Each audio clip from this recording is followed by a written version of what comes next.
My background's AFL football. Spent 4 years at the Carlton Football Club. 2 years into my career I was diagnosed with depression.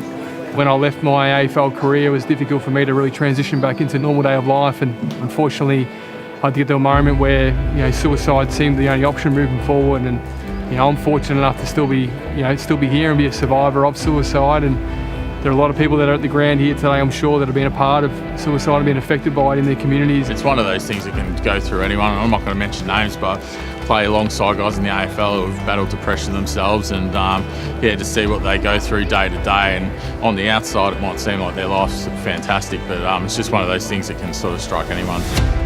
There's always been that history of, you know what, you got to be a man and don't say these sort of things. And those days are gone. And we were encouraging people now to sort of come out, as particularly young men, to come out and just open up to somebody and start talking about it, because it's a real epidemic amongst young people. And destigmatising what's going on, that's the main thing for us.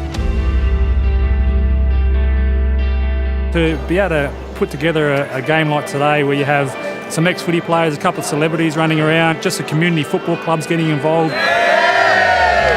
Just to see ex-AFL players and also all the women teams as well come together, and it is quite overwhelming. Very excited to be back at the where it all began, so it should be good fun. Hopefully try and get a kick. But I must admit, on Tuesday I got out and I did 7 30-metre sprints. All I need to do is tell the body I can get the top speed, and that's what I did. I got the top speed, and here I am ready to play.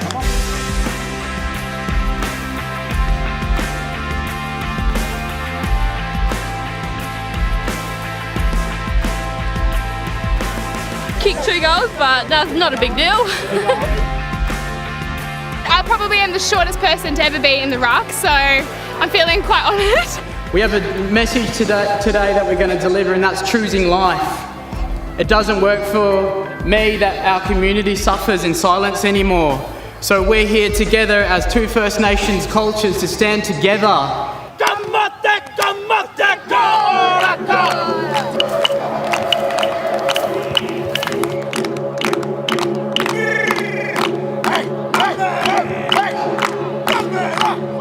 It gives me great pleasure to announce an additional $1.75 million from the Australian Government to help outside the locker room directors to reach into football clubs around the waffle structures, but also into schools and to young people. Oh, who hasn't had a rest yet? Well, we're happy just to see out the game, really. But yeah, we've got to get the win, absolutely. I don't think I'll see it out, but we've got enough players on the bench.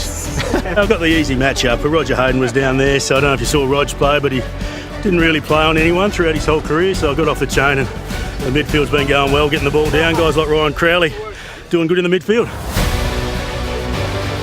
11-1 to 8-9, 57. The margin is back to 10 points. Suicide being the leading cause of preventable death. If we're going to change this, it's kind of through community events like this. We will change the number of young people and people in our community who take their own life, but how we're going to do that is working in partnership.